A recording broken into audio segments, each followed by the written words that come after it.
Hello, my name is Joey Zabel and I'm with Arise and Flourish. I'm here today to present to you the cycle of addiction. So my goal is really simple. By the end of this presentation, you, the viewer, will understand addiction as a disease in a very simple way. And hopefully, you'll know what to do if you find yourself or a loved one in a situation where they're struggling with addiction, being addicted to drugs or alcohol. All right, so let's begin. To start off, we need to talk about what causes people to use in the first place. So let's think about stress in your life. Sitting in your chairs now, just raise your hands. Who here ever has stress in their life? Good. Hopefully, all of you raised your hand. Every human being in the world deals with stress. It's just a normal way of life. So I'm just going to put up a few things that we hear in classrooms when we do this presentation live. One thing, school. Some things that go along with school, homework, relationships, teachers, college,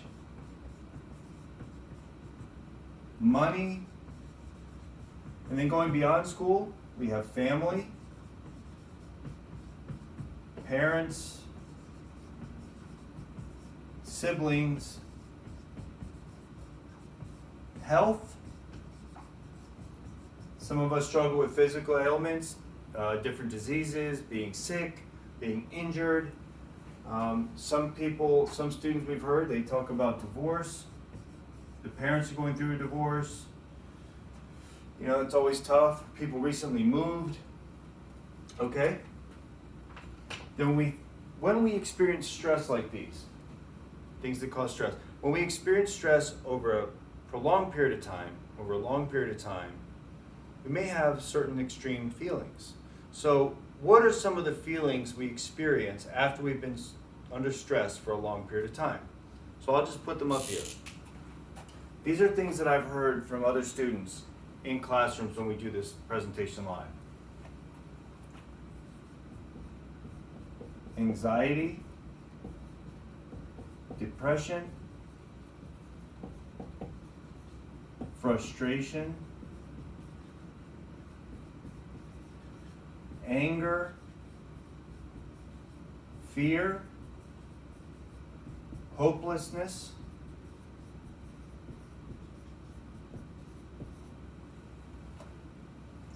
tired. These are just to name several feelings. So when we look at this list, okay, what we're talking about is life. And as we age, as we get older, and we maybe graduate from high school, or I don't know what grade you're in, but if we graduate from high school, we may decide to go to college, or we may just decide to get a job. And as we get older and we get more responsibilities in life, we have more things that cause stress in our life. Maybe we get our family of our own, we buy our own vehicle, rent our own apartment or house, or buy a property of our own. We start having to pay our own insurance. We have to pay for our children now. We have to pay, our own bills. We have different health issues, so our stress just keeps mounting up and mounting up. And with that, we have stronger feelings. We still have the feelings we have the whole time. So the feelings don't stop. So what happens? Now we're going to shift to talking about how an addict responds to stress or extreme feelings.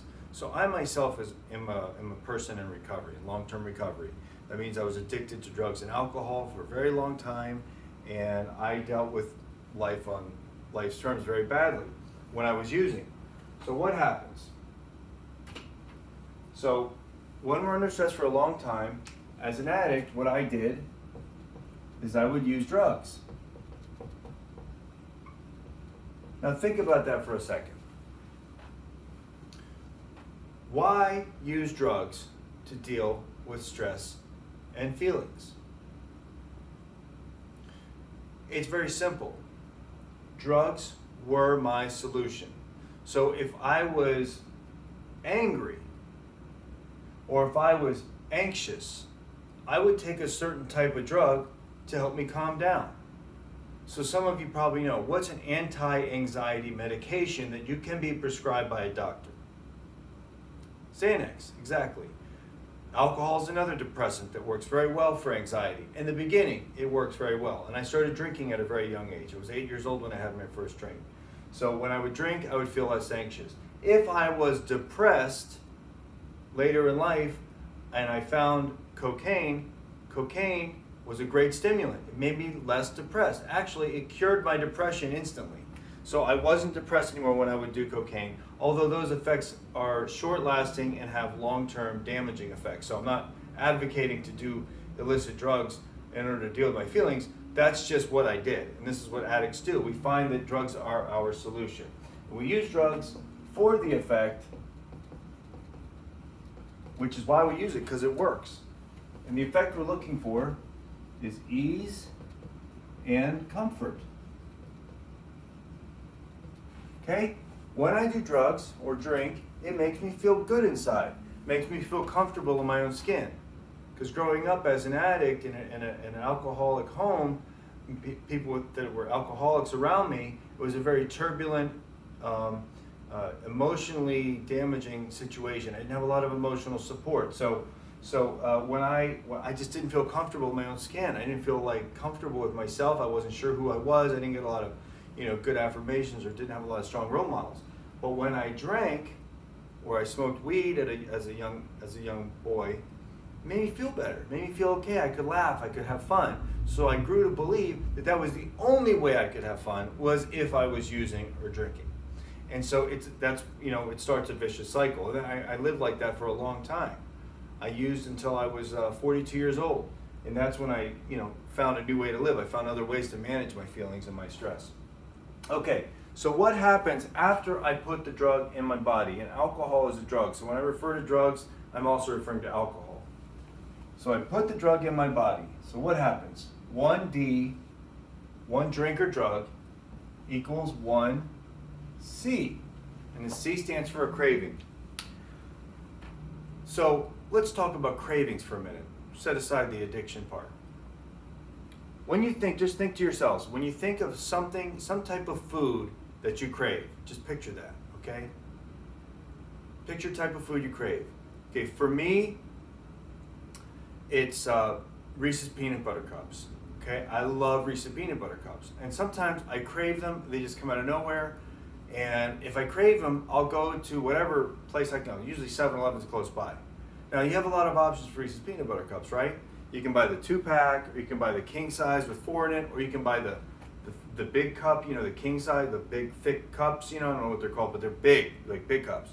And you can buy one of those, you can buy 2. So normally I limit myself to 1 king size 4-pack of Reese's Peanut Butter Cups, because the truth is I will eat a lot of them, but I have to limit myself. So what happens is I eat 2 of them and I feel pretty good, but I always end up finishing all 4.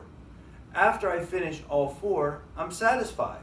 I don't run back to the store and buy more Reese's Peanut Butter Cups right in that moment, because it's so sweet and there's so much peanut butter and chocolate deliciousness that my craving is satisfied. It is satiated. Now, why am I talking about this? Because this is how a normal, healthy brain responds to food intake. So I crave something sweet, or it may be savory for some of you. Maybe some of you it's whatever, popcorn or whatever.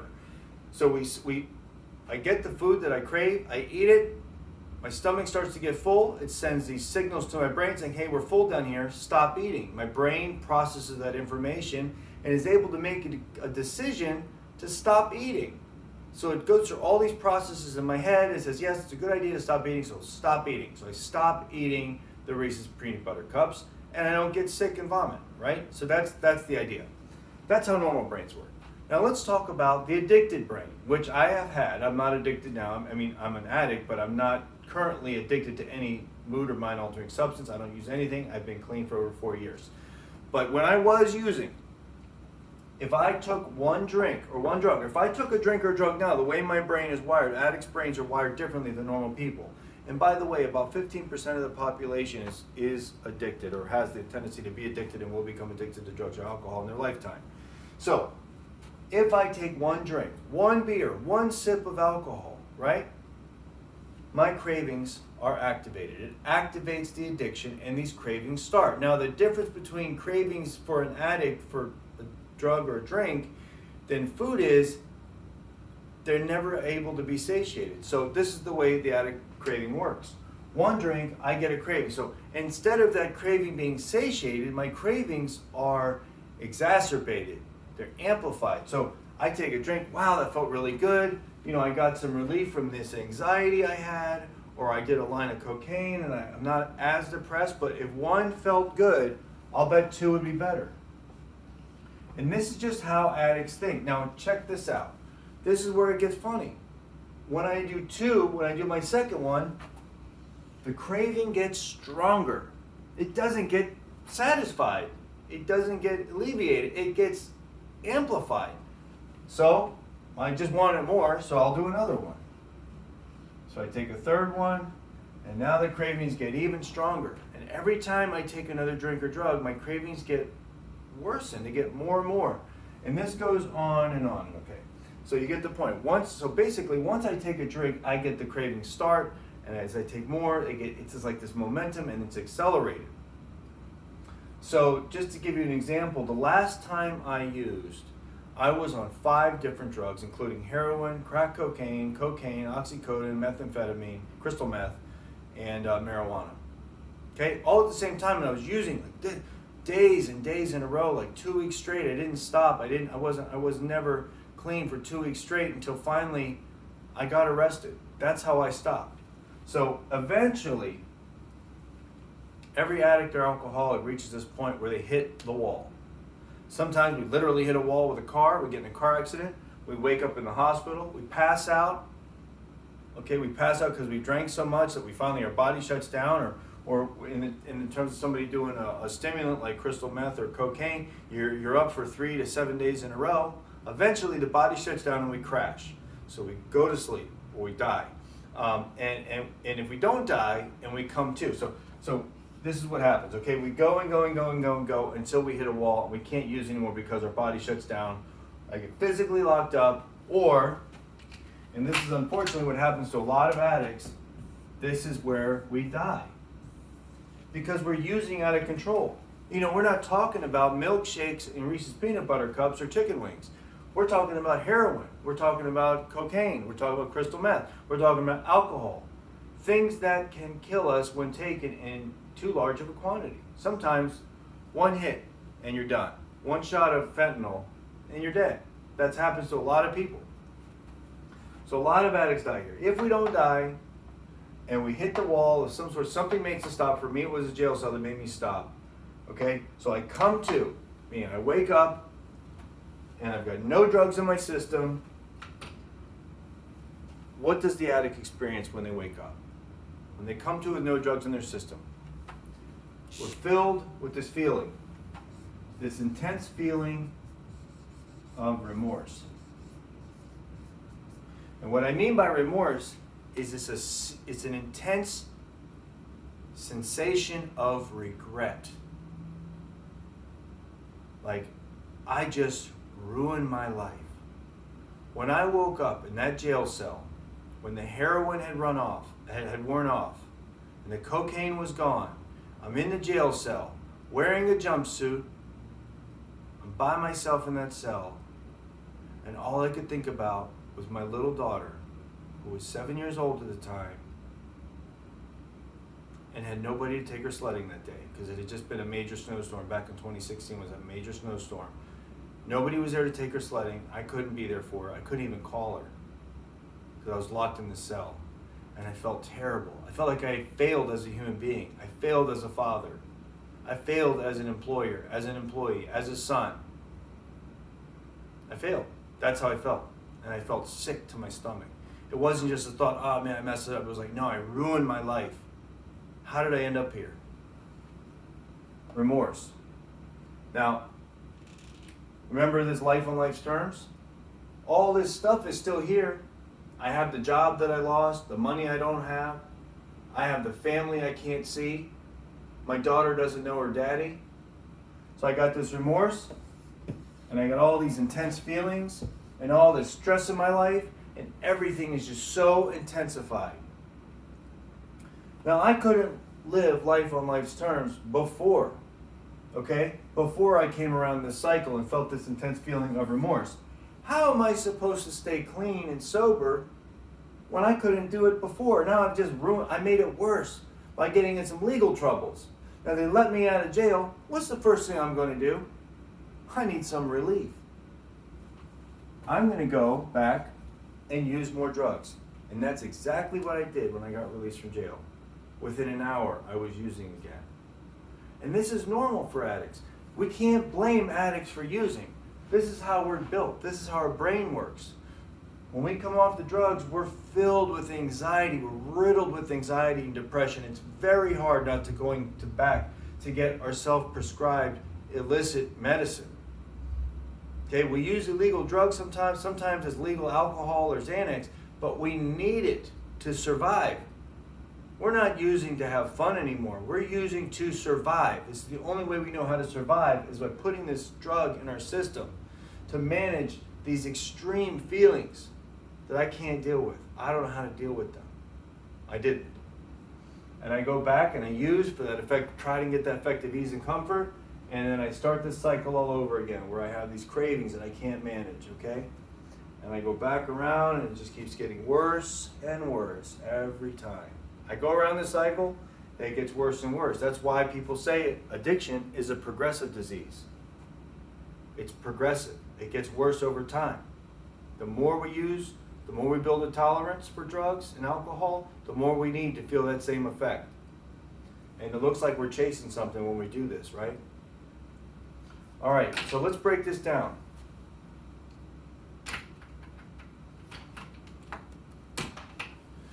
Okay. There are two parts to the disease of addiction. I'm going to talk about this in plain language. On this side of the disease, we have the physical aspect.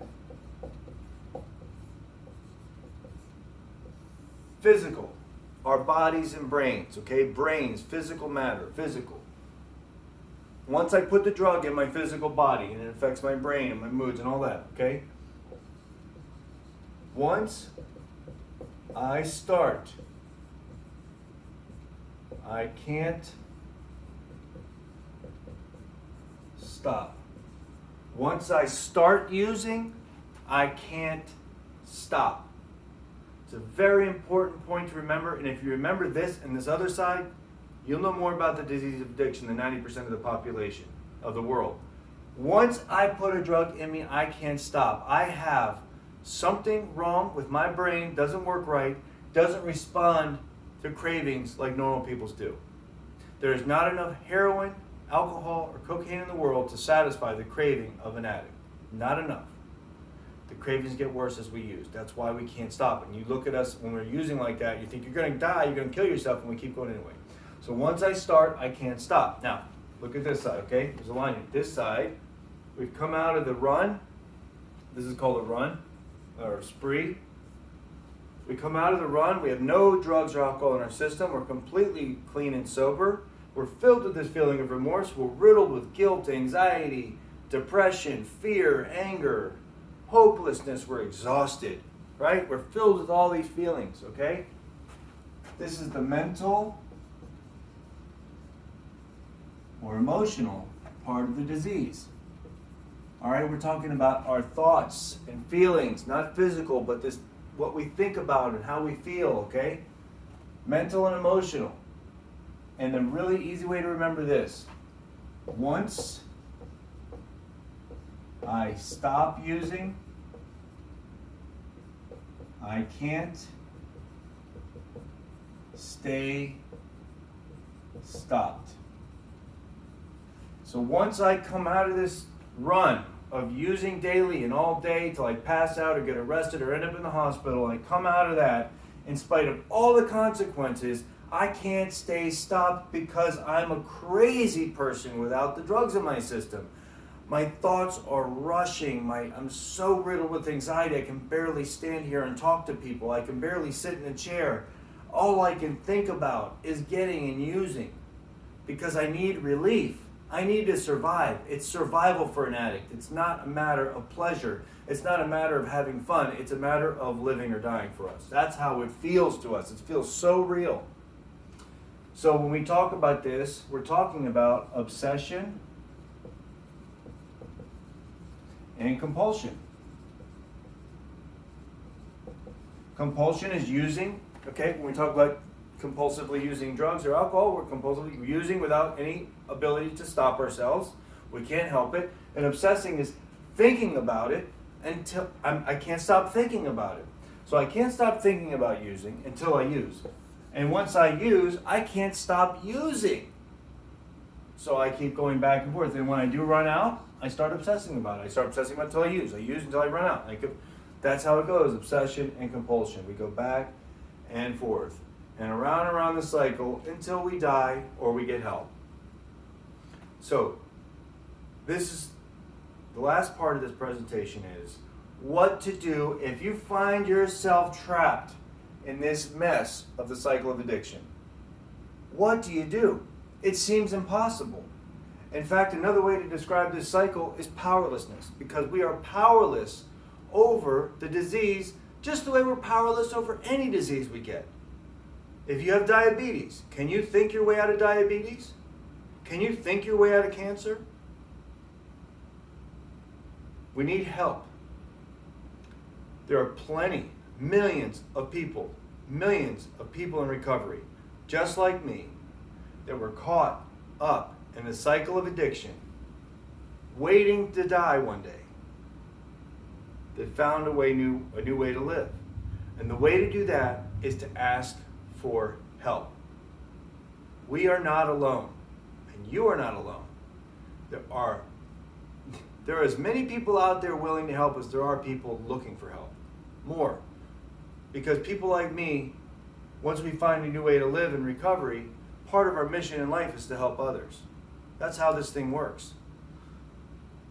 So what we recommend is you talk to someone you trust. If you find yourself struggling, or you think you might have a lot of anxiety, and you're not talking about it, or you find yourself being depressed, unable to get up and go to school, or take a shower, or brush your teeth, take care of yourself, or you find yourself obsessing about drinking, or you're using during this, you're using and you're taking drugs that you're not prescribed, or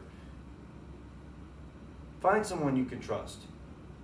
I hope it's your parents, but it's not always. Sometimes our parents are some of the culprits in our life.